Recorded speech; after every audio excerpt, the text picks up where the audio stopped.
Bueno, buenas noches.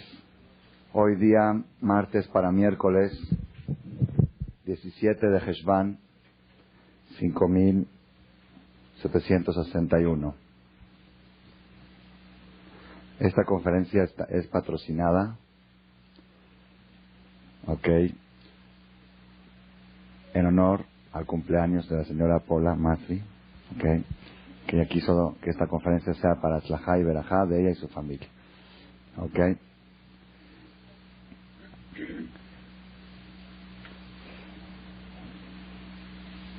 Cuando estaba por seleccionando el tema de la charla de hoy, empecé a buscar esta fecha en la Torah. ¿Qué pasó el día 17 de Heshvan? ¿Pasó algo? No que yo sepa, ¿verdad? No. Pues yo tampoco sabía hasta hace 2 semanas que escribí la Perashá y la traducción y con la fonética, con los libritos de Shem Tov, y me percaté de que hay fechas que pasamos desapercibidas y no las relacionamos. Un tema, es decir, vamos a ver cómo se va a relacionar el tema de la fecha con el tema principal de la charla de hoy. La Torah dice, la famosa historia del diluvio que hablamos la semana pasada sobre el arco iris, la Torah dice, Bajodesh Hasheni, Beshiva Asar Yom Lajodesh, en el mes segundo, en el día 17 del mes, Bayom Azen Ivkeu Kol Mayenot Teom Rabba, ese día fue el día que se abrieron todas las fuentes del abismo y se inició el diluvio. El diluvio se inició el día 17 de Heshvan. Así está escrito en Rashi, Beyud Zain de Heshvan. Entonces dije, ya que es la fecha que se inició el diluvio, pues tampoco no es agradable hablar de diluvio en un cumpleaños, ¿verdad o no? Entonces dije, ¿qué vamos a hacer? Dije, vamos a hablar de la Teba, del arca. Eso sí, ¿por qué? Porque así como existió un diluvio mundial una vez en la historia y jamás va a volver a existir, en el año 1656 de la creación, existen diluvios particulares, personales, sociales, políticos, electorales. Toda cosa que diluvio viene de la palabra dilución, toda cosa que diluye se llama diluvio. Si se diluye una familia es diluvio, si se diluye una sociedad es diluvio, si se diluye un sistema es diluvio, si se diluyen conceptos, se diluyen negocios, empresas, es diluvio, es un diluvio particular. Y cuando existe una situación diluvial, ¿qué debe de hacer la persona? Pues una teba de Noah para protegerse. Entonces, en vez de hablar del diluvio, vamos a hablar del arca de Noé. ¿Cuál es el sistema del arca de Noé? ¿Cuál es la protección de la persona para evitar no diluirse dentro del diluvio? Porque en realidad el mundo se diluyó, no quedó nada. Es decir, toda la materia fue disuelta. La Gemara dice que hasta la tierra, 30 centímetros, se diluyeron en el diluvio. Entonces, ¿cómo hacer para que el diluvio no afecte a diluir la vida de uno, la salud de uno, la parnasá, el sustento de uno, la sociedad, la política, todas las cosas? Entonces ese tema vamos a tratar de desarrollarlo el día de hoy. En realidad, nosotros, cuando suceden cosas en el mundo, la persona necesita tomar mensaje, necesita aprender. Nada sucede por casualidad. Todo tiene su razón, todo tiene su finalidad, su objetivo. El Talmud dice, En Puranut Bala Olam Ela Bishvil Israel. Todo lo que sucede en el mundo, todos los acontecimientos drásticos del mundo, son para Israel, para llamar la atención, para despertar algo. ¿A quién? A despertarle ni a los gatos ni a los perros. ¿A despertarle a quién? A aquel que sabe reflexionar, a aquel que busca en la vida mensaje de superación. Entonces Dios demanda, el pueblo de Israel es un pueblo que todo el tiempo debe de estar aprendiendo de la historia del pasado y la historia del presente. Y el pueblo de Israel debe aprender a iluminar la historia del presente a raíz de los sucesos del pasado de nuestros patriarcas. Entonces ahora cuando estamos estudiando las perashiot de nuestros patriarcas, Abraham, Isaac y Jacob, Tenemos que utilizar esos aprendizajes para iluminar los acontecimientos de la actualidad. Una vez un jajam en Israel, mashgiach, supervisor espiritual, un director espiritual de una yeshiva, vio en la mañana, cuando iba a rezar a la tefilá a las 7 de la mañana, vio a un muchacho de la yeshiva hojeando un periódico. El periódico matutino, que estaba en el buzón, ahí lo reparten en el correo en el buzón. El chavo estaba, en vez de subir a rezar a la yeshiva, estaba checando las noticias del periódico. Entonces el jajam se le acercó y le dijo, a ver, cuéntame, ¿qué has visto en el periódico, en las noticias? Dice, no, yo puras noticias, otras cosas no veo. Bueno, ¿qué has visto? Dice, no, vi que hubo un terremoto en Japón y no sé qué, cuántos muertos y un puente y se cayó esto, con cosas impresionantes. Le dice, ¿te das cuenta cómo aprendemos de esto? Que la persona no se tiene que sentir seguro, nada hay seguro, Dios rocar, estalamay, mantiene el mundo firme y de repente hace una situación así para demostrar que es dominante. Le empezó a dar musar 10 minutos de las noticias del periódico. Le dijo, ¿ya ves qué beneficio tiene ver las noticias? Le dijo Jajam a él, ¿ya ves qué beneficio tiene ver las noticias? Que uno ve las noticias y puede aprender mensajes de fe, mensajes de sabiduría. Dice, pero mira qué curioso. Yo no vi las noticias y aprendí el mismo mensaje, porque tú la viste y me la contaste. ¿Ok? Entonces ya ves que para aprender los mensajes no necesariamente hay que ver periódicos. Aquel mensaje que te tiene que llegar, te va a llegar con ver o sin ver. Entonces el jajam le dio la vuelta al muchacho. Primero de todo le sacó el mensaje de noticia que vio y le dijo, y mira la diferencia entre tú y yo. Yo aprendí el mismo mensaje que tú sin tener la necesidad de perder el tiempo leyendo el periódico. ¿Ok? Entonces, de todos modos, ¿cuál es la idea? La idea es que la persona no tiene que caminar en la vida de manera superficial. Así, las cosas pasan. Bueno, tenemos que estudiar los acontecimientos. Estudiar. Hay mensaje, hay mensaje. Lo que está pasando en las últimas semanas, los últimos 10 días, en el país más poderoso del mundo, es algo jamás soñado, ni pronosticado, ni imaginado. La situación, lo que está sucediendo ahora, es casi un caos político. Ahorita vamos a analizar unos puntos, ¿ok? Y el futuro es totalmente incierto. Nada es seguro. Cada vez ponen una fecha, al principio dijeron, dentro de 3 días se va a saber quién es el presidente. Ahorita dicen que el sábado, pero el sábado no es nada seguro. Porque si el sábado llega a salir que gana uno, el otro va a decir, bueno, ahora vamos a checar en las otras, las que tú ganaste por diferencia pequeña, vamos a ver si ahí también no hubo mal, vamos a hacer conteo manual y otra vez van a prorrogarla. No se sabe, es una incertidumbre impresionante. Entonces uno dice, bueno, problema de gringos, ¿ok? Yo aquí tengo mis broncas, no hace frío, no se vende la mercancía, hay mercancía de vuelta, los almacenes no pagan, eso es lo que me interesa. A mí, los problemas de los gringos no. Pero tenemos que saber, Rabotay, no es problemas de gringos. Es un suceso histórico que está sucediendo en el país más poderoso del mundo para dejar un mensaje. Un mensaje o varios mensajes. Cuando está escrito en el rezo que leemos todos los días, Alenu Leshabeach, nosotros pedimos a Dios que llegue ya el tiempo, al Ken Nekabelach, queremos esperar a Dios que llegue ya el tiempo que se descubra la unicidad del Creador, el dominio, el poder del Creador. Ve'elilim karot y karetun, y todos los ídolos que se desmoronen, letaken olam bemalchut shaddai, para corregir al mundo con el reinado celestial. Que todas las idolatrías y todo eso que se desmorone. Nosotros cuando leemos esto decimos, bueno, se refiere a los hindú, a los budistas que tienen figuras, los ídolos, entonces no, como que no nos llama la atención. Sin embargo, tenemos que saber, Rabotay, no es así. No es así.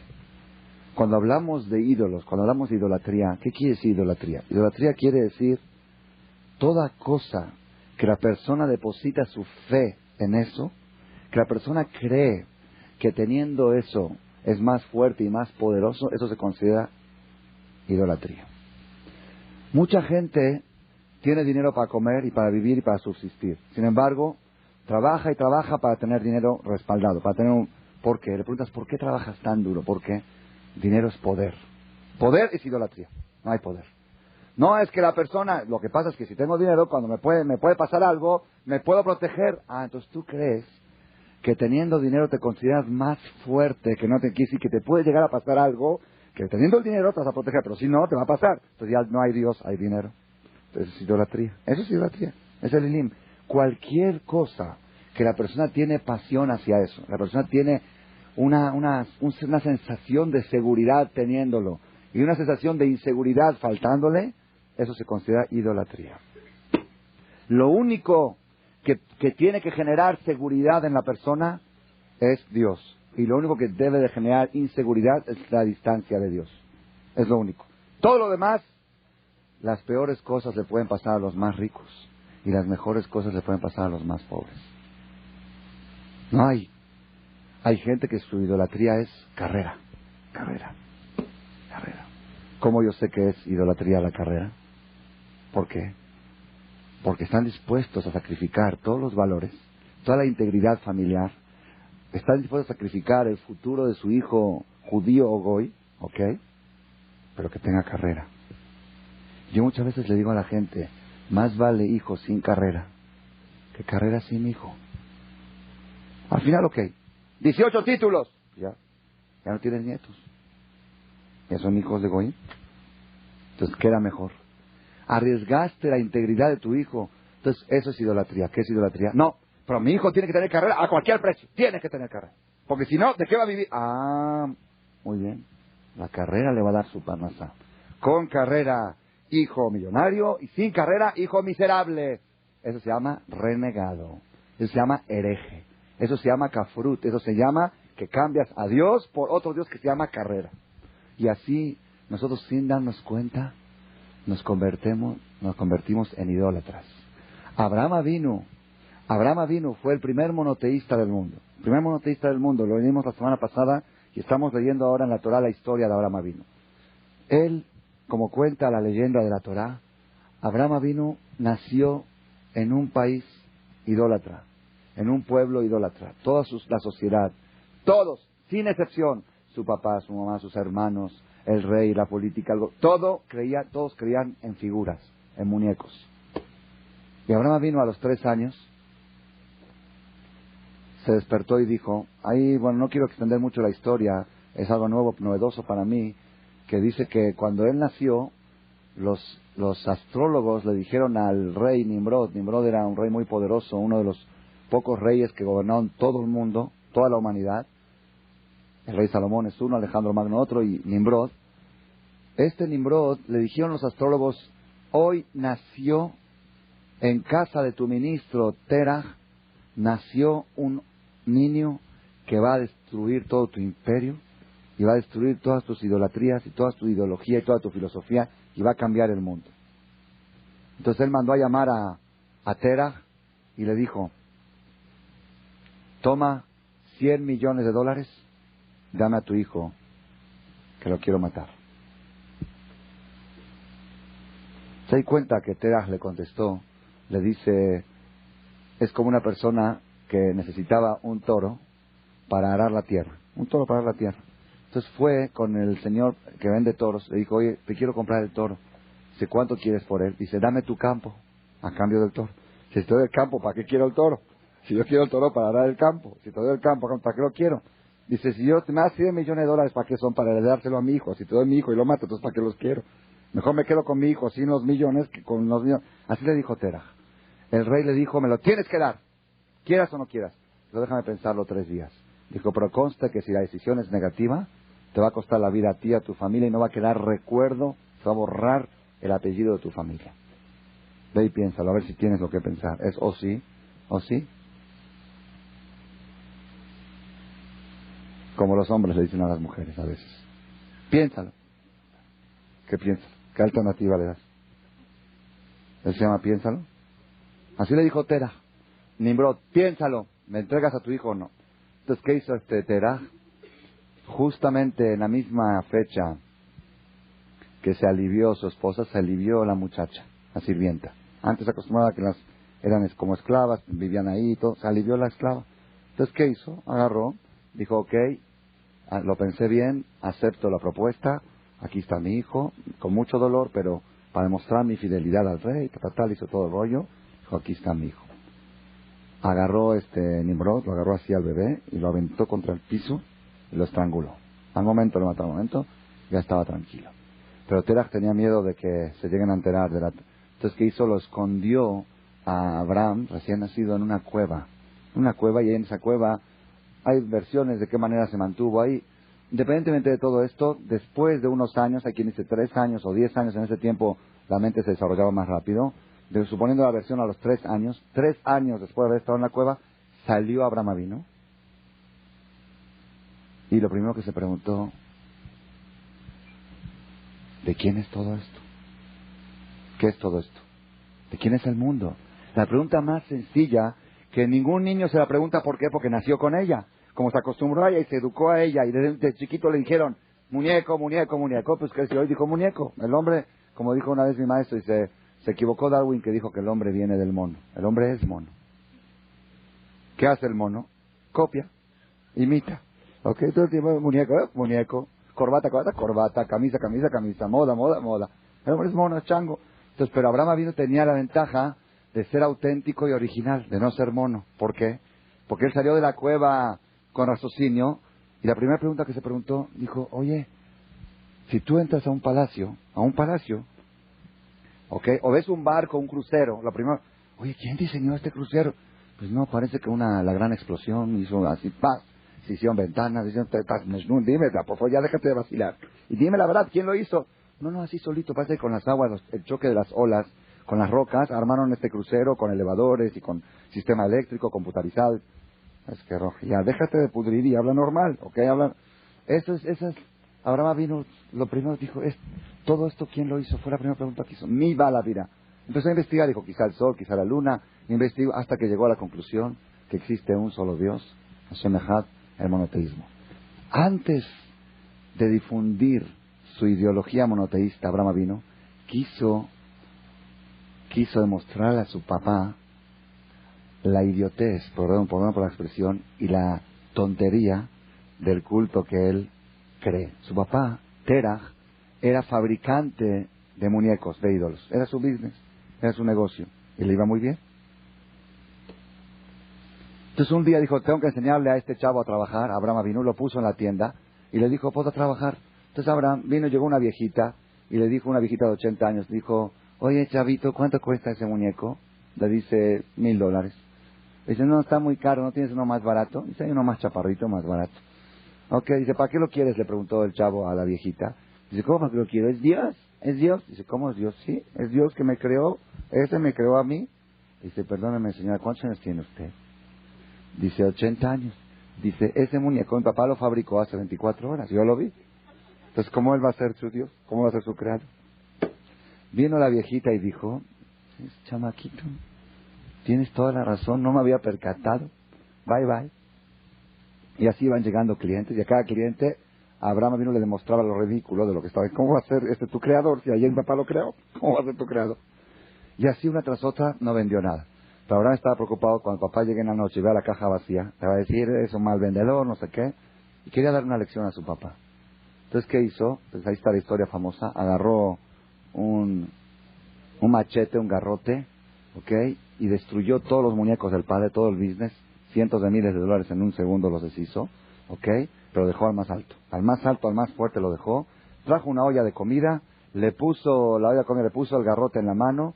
Cuando llegó el papá en la noche a ver la caja, a ver cuánto vendiste. Hijo, ¿vendiste? ¿Qué vendí? Mira, ¿qué pasó? Me destruiste mi negocio. Dice, papá, por favor, ¿cómo crees? Barmina, ¿cómo crees? Entonces, ¿qué pasó? Dice, te voy a decir la verdad. Yo les ofrecí comida, les traje un corbán, un sacrificio, una ofrenda, ¿ok? Porque yo sé que a los dioses se les trae ofrenda. Les traje una olla de comida. Y se empezaron a pelear. Este dice, no, yo soy Dios. Y otro dice, yo soy Dios. Cada uno decía, yo soy. ¿Ok? Vino el más grande, agarró el garrote, deshizo a todos y se quedó con la comida. Ahí está la olla, ahí está el garrote. Y dice, déjate de hablar tonterías y estos ni se mueven, y ni hablan, y ni ven, y ni tienen fuerza desde hacer así. ¿Cómo va a ser? Dice, papá, que escuchen tus oídos lo que tu boca dice. Si no tienes ni fuerza de levantar la mano, y ni siquiera ven, y ni siquiera hablan, ni siquiera tienen, ¿este va a ser Dios? Tienes razón.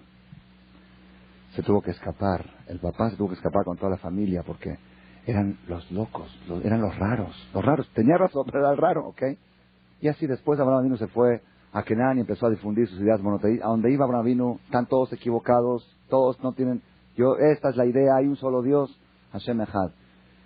Pero una vez escuché un conferencista que dijo, Abraham vino antes de difundir sus ideas monoteístas, destruyó los ídolos, desmoronó, diluyó en lo que les demostró a la gente, yo no sé quién es Dios, pero esto seguro no puede ser.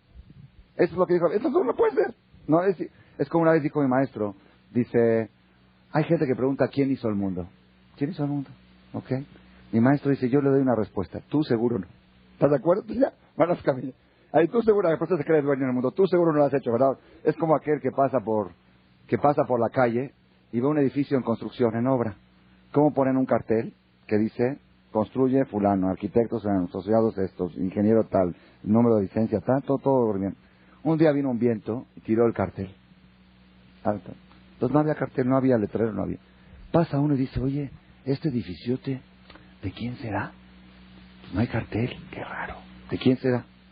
Quizá mío. Me dice, no, tuyo seguro que no, porque tú ni lo hiciste ni lo compraste. Igual el mundo. Cuando tú preguntas de quién es el mundo, Abraham vino antes de difundir las ideas monoteístas, quiso desmoronar las ideas ateístas, las ideas politeístas que creían en todo tipo de muñecos. Ese es el simbolismo de destruir los muñecos, es demostrar la falsedad. La falsedad, como dice el profeta, ¿cómo es posible que una persona agarre una madera, con la mitad construye un muñeco, con la mitad hace carne asada, leña para carne asada, la otra mitad construye un muñeco, dice este Dios? Oye, ¿no te das cuenta? La mitad la usaste para comer carne asada y la otra mitad se hizo Dios. ¿Cómo es posible? Que eso se llama destruir, desmoronar las ideologías. ¿Por qué digo todo esto, Rabotay? Hoy en día, ¿cuál es la idolatría de hoy en día? ¿Cuál es la idolatría? En Estados Unidos hay 6 idolatrías. 6. Una, pues, money, ¿ok? Time is money, dinero. Hay otra que se llama democracia. La democracia, todo el nombre de la democracia, es algo impresionante. Democracia. Derechos humanos. Una vez dijo un jajam, ¿qué dice la Torah de los derechos humanos? La Torah no habla de derechos humanos, habla de humanos derechos. Porque los derechos humanos hicieron humanos torcidos. ¿Sí? ¿Por qué? Porque los derechos humanos son derechos de defender a los asesinos. Hay abogados para defender a los asesinos. Que los asesinos caminan libres por las calles porque tienen abogados. ¿Y quién quedaron en la cárcel? Los inocentes, los buenos, las víctimas se tienen que encerrar porque están los asesinos sueltos en la calle. ¿Ok? Ese es el resultado de la democracia. Otra cosa, tercer cosa, es ley y justicia. La justicia. Esa es una justicia. Todo. Nadie se salva de la justicia. Hasta Clinton, Levinsky, todo. Nadie está inmune a la justicia. La justicia es un tema, eso demuestra el valor, la justicia. ¿Ok? Es otra idolatría. Todo en nombre de la justicia. En la justicia se dan las cosas más chuecas y más ilógicas que pueden haber. Tú preguntas, ¿pero cómo puede? Así dice la ley.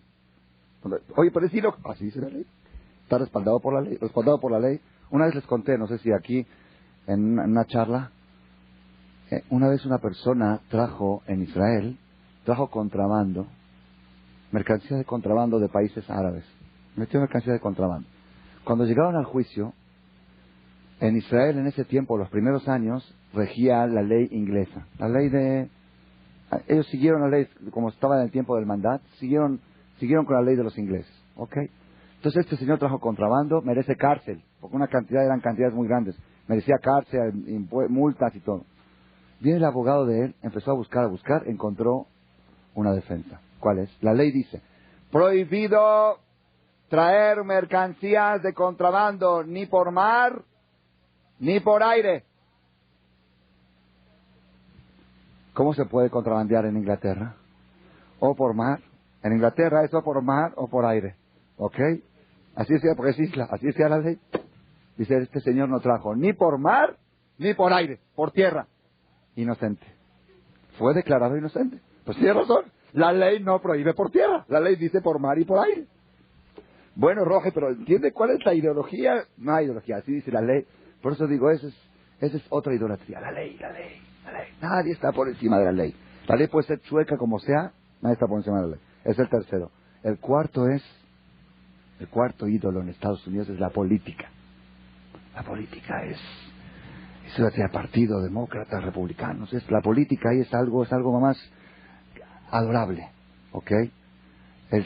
Cuando un papá quiere educar a su hijo, ¿a qué lo educa ahí? Al Senado, al Congreso, a la política. La política es una ideología. ¿Cuál es la quinta idolatría americana? Internacional, pero principalmente que sale de Estados Unidos. ¿Cuál es? Ya dijimos dinero, dijimos democracia, dijimos ley, política. ¿Cuál es la quinta? Tecnología. High-tech. High-tech es lo más... Hoy en día es algo es impresionante lo que está sucediendo en el ámbito de la tecnología. Es Avodat Zará, casi Avodat Zará. La tecnología, todo lo que es... Los papás hoy en día en Israel que tienen las ideas americanas, ellos promueven a sus hijos que dejen todo, nada más, high-tech, tecnología. Unos chavos de 19 años, israelíes, inventaron un programa que puede servir para muchas cosas. 19 años, viajaron a Estados Unidos a promoverlo, encontraron una compañía importante, la compañía les dijo, ¿cuánto quieres por los derechos? $180 millones. Ahí hicieron el cheque, dame los derechos. Se volvieron a Israel chavos de 19 años, de un día para el otro, de chavitos del ejército, $180 millones. Entonces y así diario está pasando en Israel. Todos los papás cuando escuchan estos, high-tech, tecnología. La tecnología no falla, es infalible, es algo impresionante. Ustedes no saben, yo he visto artículos, al caos que nos estamos sometiendo, sujetándonos a la tecnología. Ayer me llegó un email. Cuidado, un virus que Microsoft y McAfee dijeron que no tiene cura, es el cáncer es el SIDA de las computadoras, y lo están distribuyendo y destruye el disco duro y se mete en el bot y toda una explicación, y cuidado, y por favor mándale a todos tus amigos porque ya ha alcanzado a paralizar. Estuve leyendo yo un artículo de cómo va a ser la próxima guerra mundial. Ya no va a ser con bombas.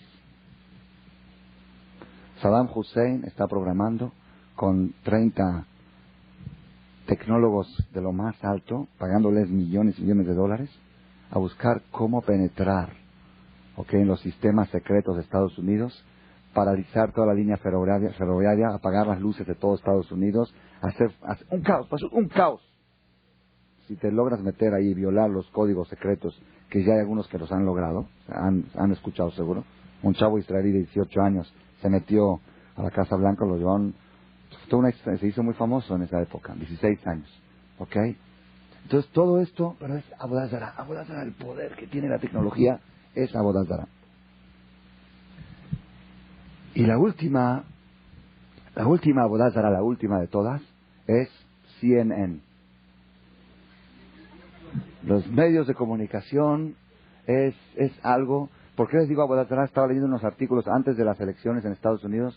Dice que es la primera vez que hay dos factores en las elecciones americanas, dos factores decisivos. Uno, los ricos americanos invirtieron de donativos a los candidatos para que hagan su campaña $3,000 millones para ayudar a los candidatos. En cantidades estratosféricas.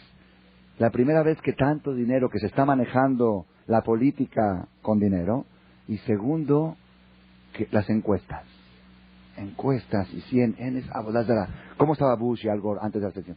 A ver, lo primero, ¿qué dice la encuesta? ¿Qué dijo? 2%, otra vez. Ellos manejaron todo. No había, la discusión no era al asunto, era qué dicen las encuestas, qué dicen las estadísticas, qué dicen los estudios.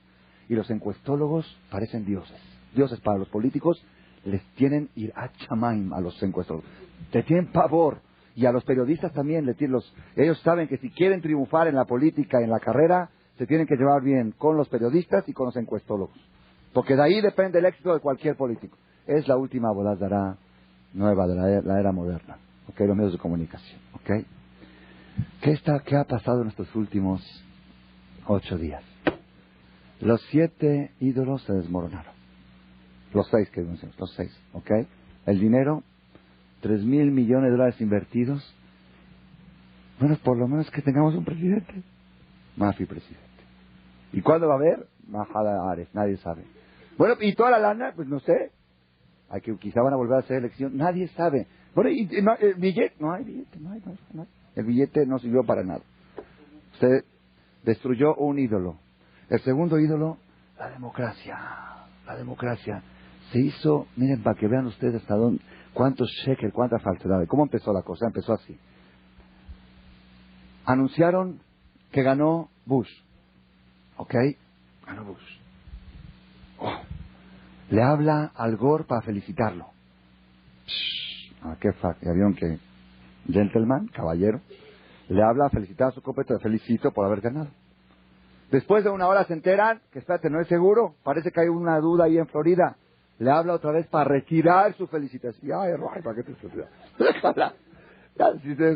No, retiró su felicitación. Yo no entiendo qué quise retirar. Todavía no entiendo qué quise retirar la felicitación. Solamente en los conceptos. Si tú le hablas a uno para felicitarlo porque nació un bebé, te dice, no, todavía no nació. Le dice, bueno, te hablo para retirarlo. Ya, cuando nazca, le retira. ¿Sabes? Retiro la felicitación. ¿Ok?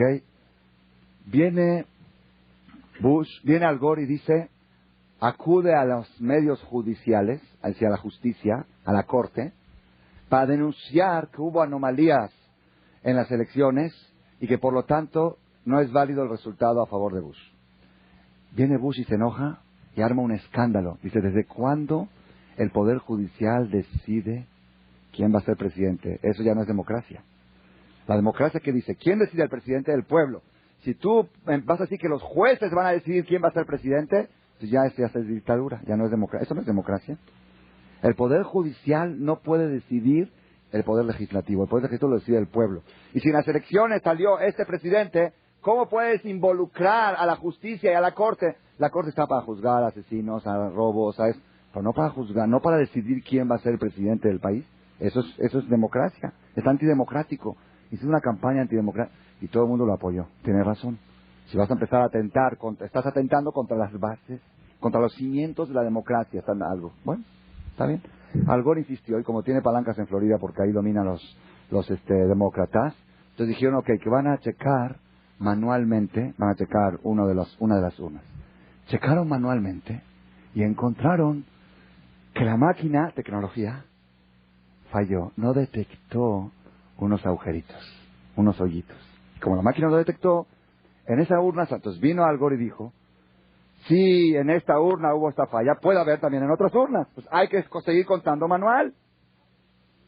Ahora, ¿qué pasó? Se volteó al revés. Bush acude a la corte. Bush acude a la justicia y dice, por favor, quiero que la corte dictamine que está prohibido hacer el conteo manual. Y ahora viene el Al Gore y dice, ¿cómo mezclas a la corte en asuntos de política?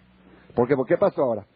Una vez de que se descubrió en una urna de que están falladas unos estos, entonces la gente ya entiende por lógica que hay que volver a contar todo, porque si ya viste que falló la máquina, pudo haber fallado, se entiende por lógica.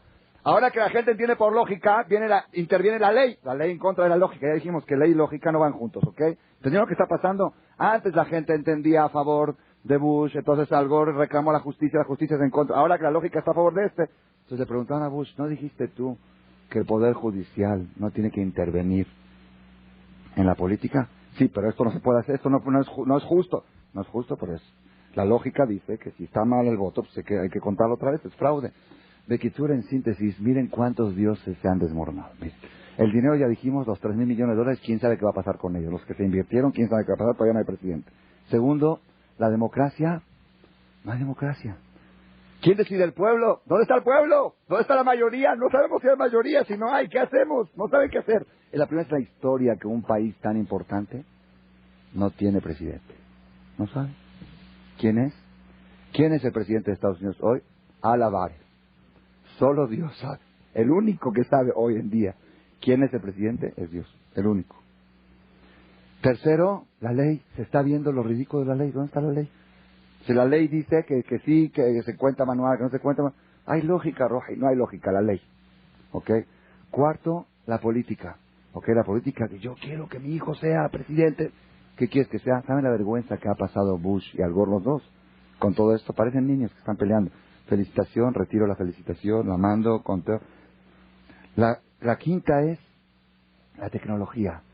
Estados Unidos es de los países que metieron la tecnología en el mundo y dijeron las elecciones, nosotros no la contamos como cuentan en Uganda, así a manual, un voto por otro. Nosotros tenemos máquinas máquinas computarizadas que detectan el hoyo y te dicen quién es el presidente. Nosotros vamos a estar contando así de a uno, de a dos. Esos son países del tercer mundo. Eso es tecnología. ¿Qué pasó con la tecnología? De repente descubrieron, la máquina no detectó el hoyo, no detectó el agujerito. ¿Y qué están haciendo ahorita? Como los de Uganda.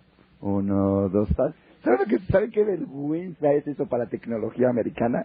Que tengan que estar ahí. ¿Y quién está contando? ¿Ustedes creen que están contando giros? Del Senado están yendo a contar. ¿Por qué? Porque de eso depende, están yendo ahí todos. Están contando 1, 2. A ver, espérate, no conté bien. A ver otra vez. 1, 2, como los billetes, ¿no? ¿Dónde pasa? Están contando miles y cientos de miles de votos. ¿Saben qué difícil que es? 1, 2, 3. No, se te pasó una, ¿eh? No es cierto. Ese era del otro lado, ¿eh? ¿Saben qué es eso? Es una cosa impresionante. ¿Ok? Y lo último, los medios de comunicación y la CNN. La CNN pasó una vergüenza la noche de los resultados, porque a las 5 de la tarde dijo, Bush, ya, Al Gore habló a felicitar, ya CNN dice, es Alajale Moshe Misinai, Moshe Rabenu. CNN dijo, ya CNN no falla, puede fallar todo menos CNN. Después una dice, perdón, no es seguro, parece que Al Gore, al revés. Después no, parece que sí, de veras, parece que sí era algo. Después de unas 4 o 5 veces que se contradicieron ¿saben qué dijeron? Las 7 compañías más importantes de encuestas de Estados Unidos y las CNN dijeron, preferimos no decir nada. Pues ya pasaron vergüenza. Dijeron así, fue mentira. Se contradicieron tantas veces, se desmoronó el poder de la CNN, el poder de las encuestologías. De Elilim, Karot y Karetun, todos los ídolos, todo el poder, todo el orgullo americano que está o en el dinero, o en la política, o en la democracia, o en la justicia, o en la ley, o en sus líderes, o en sus presidentes. Parecen niños chiquitos peleándose ahí. La tecnología contando papelitos a mano, ¿ok? Y hay una cosa más que me impresionó. Nosotros, miren, es lo más increíble, lo más musar. Nosotros que estamos en el camino de la Torah y hacemos mitzvot, hay gente que respeta mitzvot, hay gente que son más meticulosos en las mitzvot, más se fijan más. Por ejemplo, llega un etrog para Sukkot, y agarran el etrog y lo miran al sol a ver si tiene un puntito negro. Una vez pasó una persona y dice, ya Dios te lo acepta, tu buena voluntad, ya lo pagaste, te costó $80, ojalá un puntito más, un puntito menos. ¿Qué afecta? Está bien. Si se puede, pero si no, un puntito. Yo me acuerdo una vez, cuando estaba en Israel, fui a comprar Hadasim. ¿Saben qué son los Hadasim? Las 3 estas ramas. Y tienen que tener las 3 hojas que salen meshulash, que salen de la misma línea. 3 hojas que salgan. El Hadas es el mirto. Hay mirto que son 2 y 1, hay mirto que son 3. Entonces yo fui a un lugar y un señor no religioso estaba vendiendo, business, no hay ni religioso, no religioso. En Israel se vende mucho de esto. Entonces le dije, ¿tienes Hadasim? Me dice, le dije, ¿son meshulashim? Son de 3. Dice, sí. Lo agarró y le dijo, oye, ¿dónde está Meshulash? Mira, aquí hay 2 y aquí hay 1. Dice, es un poquito de diferencia, que por un cachito así, por un cachito. Le dije, bueno, ese cachito es la diferencia entre tú y yo. Yo por ese cachito es, la Gemara dice, no hay diferencia entre el Gan Eden y el Geinam, sino un pelito. Ese pelito es la diferencia. No, pero tú eres exagerado, eres fanático. Bueno, el señor se enojó. Ya después al final, para quitarle el enojo, le compré. ¿Cuántos son? 50 shekel. Saco un billete de 50 shekel. A propósito, le rompí un pedacito en la punta. Ok, un pedacito chiquito en la punta. Saco el billete. Me dice, me dice, ¿no tienes otro? Le digo, no. Me dice, mátalo, Teli, mátame, Billy. ¿Qué me traes a mí? Le digo, aquí está el billete rojo en la puntita. A mí me traes un billete sano. Yo no quiero billete, porque luego el banco no me lo recibe. Le digo, acá el banco a trabajar dice, los bancos son muy especiales. Por un cachito así. Le dije, ese cachito así también afecta a mi hadas. Así como a ti te afecta en el billete, afecta a mí. Nosotros somos muy exigentes y hay veces que hay gente que nos ve y se molestan. Dice, ¿por qué los ajamín son tanto así, mirando al sol, mirando a eso? Ya, ojalá. Hay gente que revisa la lechuga al sol. Así debe de ser, para checar si tiene gusanos o no. Un día mi esposa, en Cuernavaca estábamos, le dije, compra lechuga para Shabbat. La lavó con jabón, todo, la revisó bien. Dije, ahora le voy a dar yo la última revisión. La puse al sol, se transparenta todo al sol. Le enseñé un gusanito blanco del color del tallo de la lechuga bailando, vivo, bailando ahí en el tejito. Se lo enseñé, no lo podía creer. Dice, no puede ser. Dije, aquí está gusanito moviéndose. Entonces, pero cuando lo vemos, ya no exagere. Y aparte, Dios no te dice nada. Dios que quiere, ya no pasa nada. Es su jabar, el sol, ya, vive una vida normal. No exageres. No seas meticuloso. no seas exagerado, no seas fanático. Ay, estaba viendo en internet algo impresionante. Dice, cuando estaban checando los papeles en las urnas ahí en Florida, los sacaban al sol para ver el hoyito, si está por acá o está para el sol. Dice que al sol discutían, los demócratas y republicanos están ahí supervisando el conteo. Decían, este es nuestro, no, a ver, vamos a ver, lo ponían así al sol, decían, a ver cómo se ve. Dice, a ver, es el ridículo más grande que puede haber para un país como Estados Unidos, con toda tecnología avanzada, que tengan que ver un papel de los votos al sol, a ver a quién. Todo esto, Rabotay, todo esto, son mensajes de destruir los ídolos. Todos los ídolos que ellos querían se destruyeron, y estás viendo que cuando hay algo que a ti te interesa, pues lo ves al sol. Y discutes con el otro, ya, Ferchi, ya, déjaselo al demócrata, déjaselo. No hay. ¿Y cuál es el último musar? La última enseñanza, todas estas mentalidades tenemos, yo creo para mí, es una forma de ver la vida, de ver el mundo de la manera correcta, y no de manera casual, no de manera superficial. Dios está demostrando, a ver, ¿dónde está la fuerza? ¿Dónde está el poder? ¿Quién lo tiene? CNN no, encuestas no, política no, ley no, políticos tampoco. ¿Quién? Dinero tampoco. ¿Dónde está? ¿Dónde está?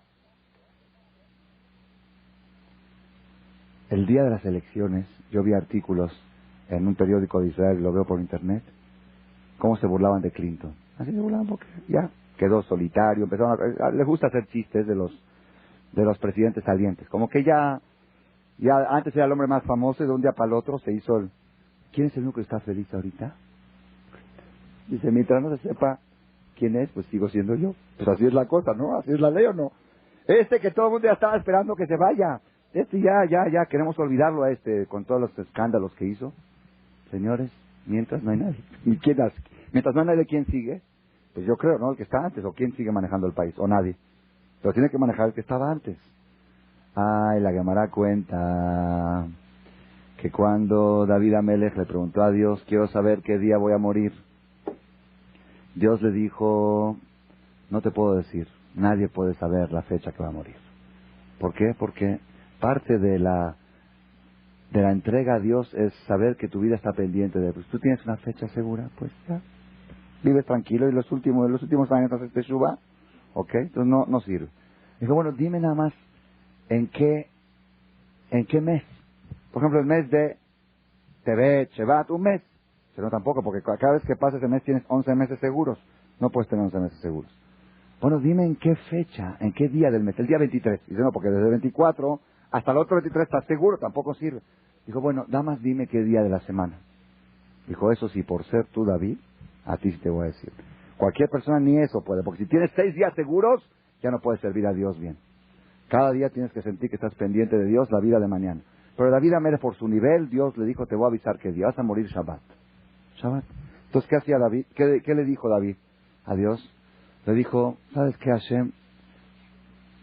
Mejor domingo, porque Shabbat es muy complicado. ¿Sí? ¿Por qué? Porque no se puede enterrar, el cuerpo queda ahí suelto, no se puede hacer nada con él. Y así fue, cuando murió David, no sabían qué hacer nada. El cuerpo se queda ahí, la Jebra no puede hacer nada. Dice, no, mejor domingo. Le dice Dios, no se puede. ¿Por qué? Porque ya llegó la fecha de Salomón de reinar. Y ni un rey puede tocar un día del reinado del otro. En Adam Nogea, en Malhut Nogea de Jaberetá, no le puedes quitar un día del reinado de tu hijo Salomón. Pero Dios, Salomón me perdona, mi hijo, pregúntale, vas a ver. No es cosa de perdón. Ya él tiene designado, tal fecha tiene que ser rey Salomón.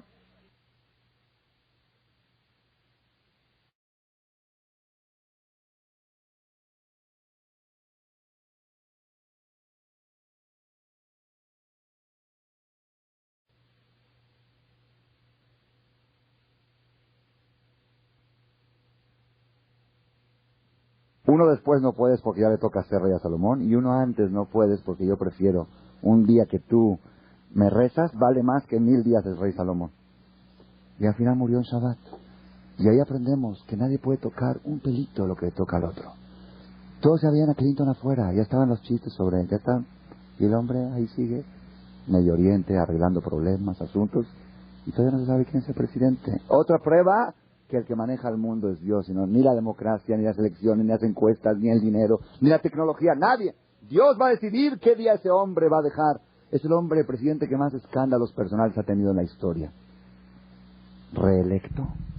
reelecto, ¿ok? Y después de reelecto, dicen, los estudios decían que si volvían a hacer reelecciones y podía ponerse de candidato, salía otra vez. Nada más que la ley no lo permite. La ley no lo permite, pero Dios dice igual que siga ahorita hasta que se decida que siga. La ley no lo permite que se ponga de candidato, pero yo quiero que ese hombre siga para que vean que aquí yo mando, yo dirijo el mundo. Nadie más que Dios dirija el mundo. Es un ejemplo.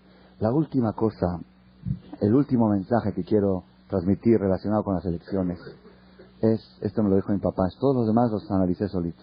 El último que les voy a decir ahora me lo dijo mi papá Sheikh. Me dice, Shaul, ¿qué aprendes tú del caos de Estados Unidos? Entonces yo le dije todo, la democracia, le dije todo, y yo te voy a decir una nueva. Dije, a ver, órale. La Gemara dice, en Masejet Kiddushin, Leolam ir'e Adam, et atzmo keilu chetzio chayav vechetzio zakai. La persona es juzgada ante Dios según la mayoría de sus hechos. Si la mayoría de sus hechos son buenos, es tzadik. Si la mayoría de sus hechos son malos, es rasha. Y si están parejos, es benoni, es mediocre. Si es tzadik, lo juzgan como tzadik, para bien. Si es rasha, lo juzgan como rasha. Y si es benoni, hay cierta tolerancia. Dice la Gemara que la persona siempre tiene que imaginarse como si fuera que está exactamente en el medio. Tiene 50 misbot y 50 averot. Y ahora se le antoja comer taref. Que diga, híjole, voy a comer taref, me voy a hacer rasha. No, pues mejor no. Me voy a poner tefilín, hago statik. ¿Ok? Pero hay gente que dice, la persona que dice, cuando va a comer taref, dice, ya que le hace una mancha más al tigre. Ya tengo, estoy todo, ya, de todos modos tengo, son 1000 contra, ya una más, no pasa nada. Dice, no es así. Tienes que imaginarte siempre que estás en el... Si la trascendencia de una mitzvah, no ser mayorista en mitzvot, sino ver cada mitzvah por separado, decir, esta mitzvah puede ser decisiva, esta me puede salvar, y este pecado me puede hundir. Entonces ya cuando uno lo ve así, lo toma con más responsabilidad. Entonces hay gente que dice, bueno, ¿qué máximo que me puedo? ¿Cómo tal? Máximo voy a hundir, pues ya me hundo, ya que me hunda, no pasa nada, ya, ni modo, me hundí. Dice hermano, Leolam y de Adam, que la persona se imagine que toda la ciudad, todo México, la República Mexicana, tiene 50% de mitzvot y 50% de averot. Quiere mandar un temblor en el cielo, pero dice no, porque están en el medio. Tú haces un taref, o haces un lashon hará, o una mentira, o un robo, hiciste a todo México mayoría rasha, porque si son 500 millones de mitzvot hay en México y 500 millones de pecados, ahora tú hiciste un pecado más, 500 millones, desnivela la balanza, México, pecador, temblor, lo halen. O huracán, o sequía, o algo, ¿ok?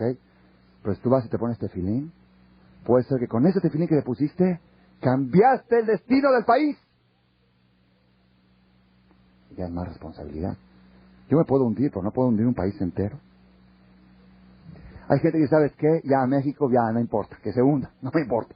¿Okay? Dice la Gemara que se imagine la persona, el mundo entero, a Olam Kuló, al mundo entero, todo el globo, 6.000 millones de habitantes, balance global del mundo, mitad mitzvot y mitad averot. Vino uno de los 6.000 millones de habitantes, llamado yo, y hizo un chisme, un lashon hará, y desniveló la balanza de todo el mundo al diluvio, a la destrucción. Hizo una mitzvah. Oye, qué exagerada es la Gemara. No puede ser que yo justo voy a decir, yo soy el que voy a decidir. Ay, Rabotay, las elecciones en Estados Unidos. ¿Saben por cuántos votos puede ganar uno u otro? ¿Por cuántos? Por uno. Y se puede dar el caso. ¿Y saben el coraje que va a dar? El coraje que va a dar porque no es un país. Estados Unidos es poder. Estados Unidos es el policía del mundo, es la política mundial, el futuro de las armas nucleares, el futuro de los misiles antinucleares que quiere hacer Bush, y Al Gore dice que no. El futuro, no nos imaginamos qué cosas dependen de quién. De un Ijir blanco, de un Ijir de los latinos odiados y detestados ahí en Estados Unidos porque no soportan a los latinos, a los hispanos, de esos de Florida, ese Ijir. Él decidió ponerle a Bush, entonces él va a decidir quién va a ser el presidente. Te da coraje tu hijire de tu casa. La hijire, la que te plancha la ropa, ella va a decidir el futuro del mundo. ¿Quién es ella? Todas las elecciones de la historia siempre fueron por Todas las elecciones americanas fueron por cientos de miles diferencias. Entonces ya, es porcentajes grandes. Pero que un voto decida el futuro del mundo, un voto, una tzedakah, una mitzvah va a decidir el futuro del mundo. ¿Están escuchando? Es qué mensaje. ¿Y cómo se puede remorder uno que no fue a votar? Y dice, ay, hubiera ido a votar por mí, hubiera ganado un fútbol. Pues ni modo. Pues ya, yo quería ir, pero me quedé viendo el partido. Por un partido cambió el futuro del mundo. Y dice, no, ¿yo quién soy? Dice, no hay yo quién soy. Tu voto cuenta. Uno puede cambiar el mundo entero. Eso es un mensaje muy importante. La persona tiene que saber, la Gemara dice sobre un versículo del rey Salomón en Eclesiastés, dice así, Baboker zra et zareja, velaere valtanaj yadeja. En la mañana siembra tu semilla y en la tarde no dejes de sembrar. Quien odea es de Ikshar. Tú no sabes cuál de las dos siembras va a ser la mejor, la de la mañana o la de la tarde, o quizás las dos juntas se van a complementar. ¿A qué se refiere esto? Dice el Talmud. Olid banim bialdutol, que trajo hijos en su juventud, que traiga hijos en su vejez. Hay gente que dice, ya estoy grande. Tú no sabes cuál de los hijos va a ser el mejor, el hijo que trajiste en tu juventud o el hijo de la vejez, y en realidad nacen de otro carácter.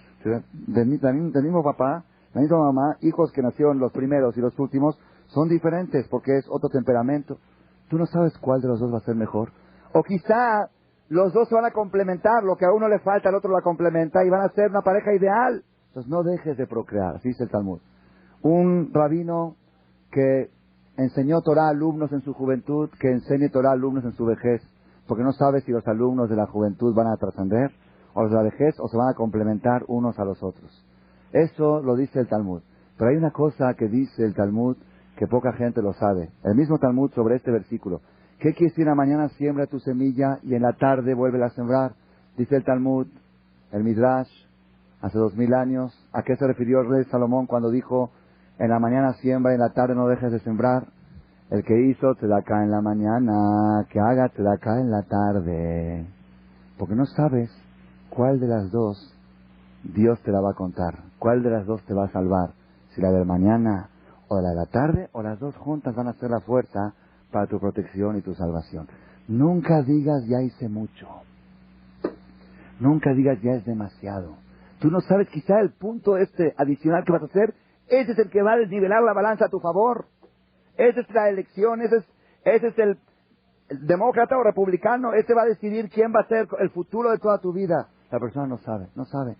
Un amigo mío, me acuerdo, en la Yeshiva en Israel, tenía carro, es algo raro en un Bajur Yeshiva en Israel que tengan carro, tenía carro y viajó de Tel Aviv a Jerusalén, y en la mitad de la carretera quiso esquivar un carro y hizo para un lado, luego se le fue el volante, lo hizo para otro lado, y dio varias vueltas y volcó en la mitad de la carretera. Él y su hermano iban en el carro. Se bajó del carro, gateando, dio vuelta al coche, sin parabrisas se brincó todo de varias y siguió viajando rumbo a Jerusalén, con el mismo coche. Cuando llegó a Jerusalén, invitó a todos los amigos en su cuarto, en el internado de la Yeshiva, a un agradecimiento a Dios. Trajo galletas, trajo esto, se va todo allá por el milagro. Empezó a contar todos los milagros que sucedían. Si tenía un coche atrás, Barminan se los llevaba por delante. Si esto, empezó a contar, se podía llegar a un precipicio, empezó a contar todas las cosas, los milagros que Dios les hizo. Dice que en ese preciso instante en que ellos estaban volcando en la carretera, su mamá en Jerusalén, de repente, no sé, le vinieron ganas de darse de acá. Le vinieron así, se sintió, digo, quiero ponerse de acá. No por nada, sí, por ponerse de acá. Hicieron la cuenta exacta con el reloj, era el mismo instante que estaban volcando. La persona no sabe. El Zohar HaKadosh dice que cuando una persona, Barminan, le está por llegar alguna desgracia, alguna cosa mala a Barminan, si Dios lo quiere a esta persona, ¿qué hace? Le manda un regalo. ¿Un regalo? ¿Cuál es el regalo? Un pobre que toque la puerta. Si recibió el regalo de Dios, Tzedakat Tatzil Mimavet. Pasó la situación, pasó el peligro. Si él dice, ahora no tengo tiempo, estoy muy ocupado. Ya estoy cansado, ya di mucho. Ok, ¿no quieres el regalo de Dios? No quieres. Yo conté una vez, no sé si en este grupo, una persona aquí que viene aquí me contó que él recibe Jajamín, que de acá vienen a buscar Israel de todas partes del mundo, y él siempre les da unos 100, cada uno lo que puede. Un día, un miércoles, llegó a trabajar. Desde las 9:30, 10 de la mañana, llegó un jajam, otro jajam. Quería empezar a trabajar y caía otro.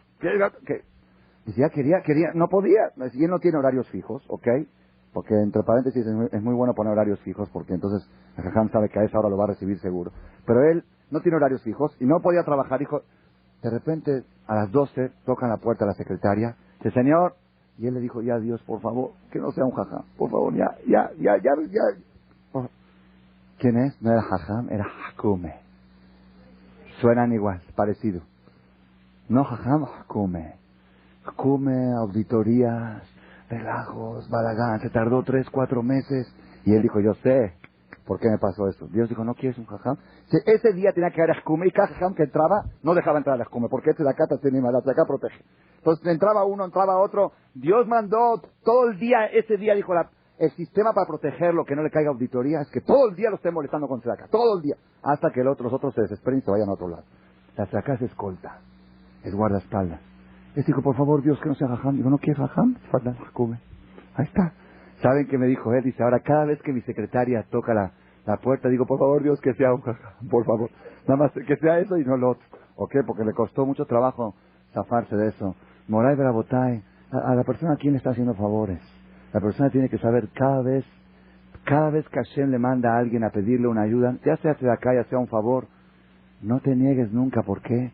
Porque tú no sabes, quizá esta es la decisiva, quizá esta es la que va a decidir todo tu futuro, toda tu salud, muchísimas cosas lo vas a decidir con esto. La persona tiene que saber aprovechar cada oportunidad. Estaba leyendo hoy una cosa nueva para mí, nunca la había leído, en un midrash que dice que cuando llega un pobre a pedirse de acá, la Shejinah, la divinidad de Dios, está parado al lado de él. Si tú le das, Dios dice, Yevarejeja Hashem veishmereja.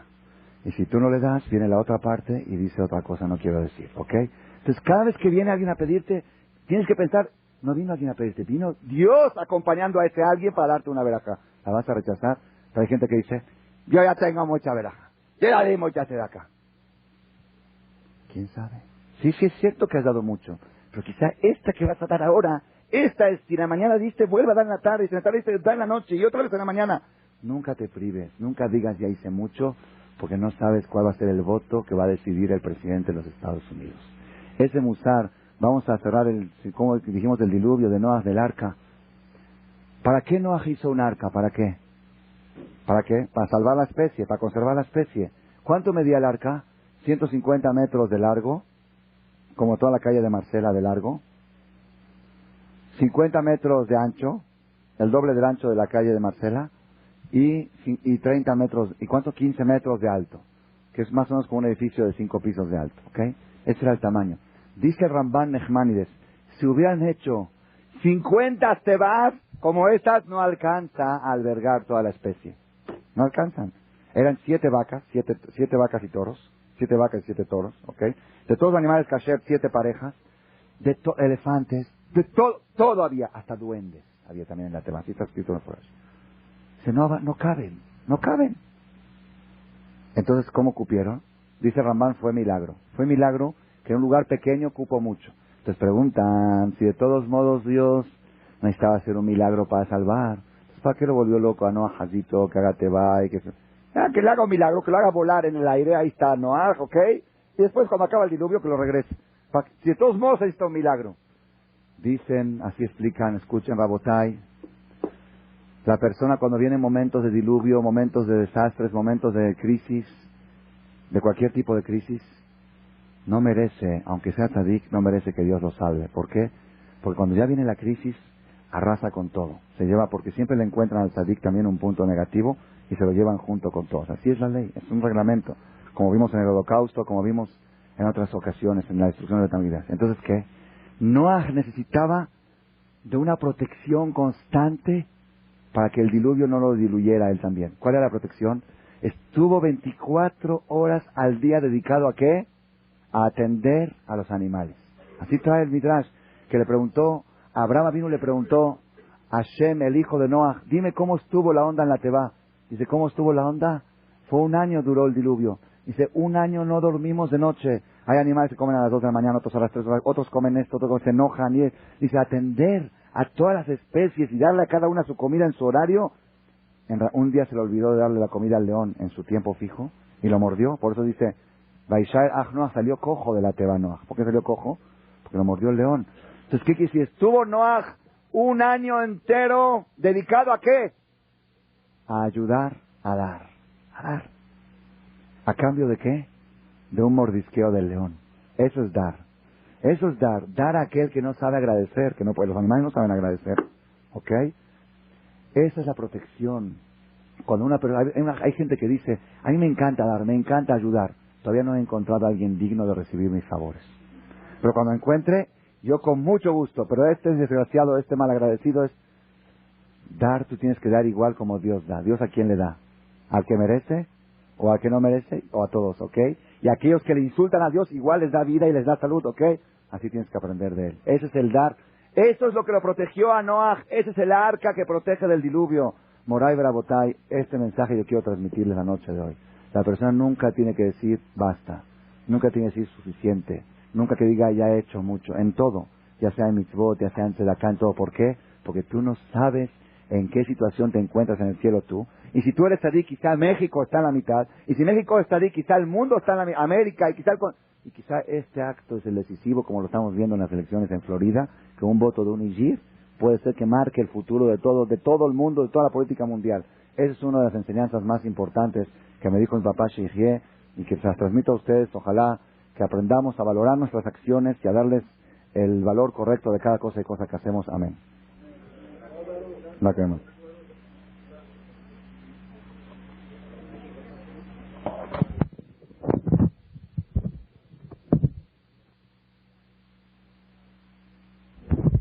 Rabotay, el que no ha rezado al Bit, por favor que pase a rezar.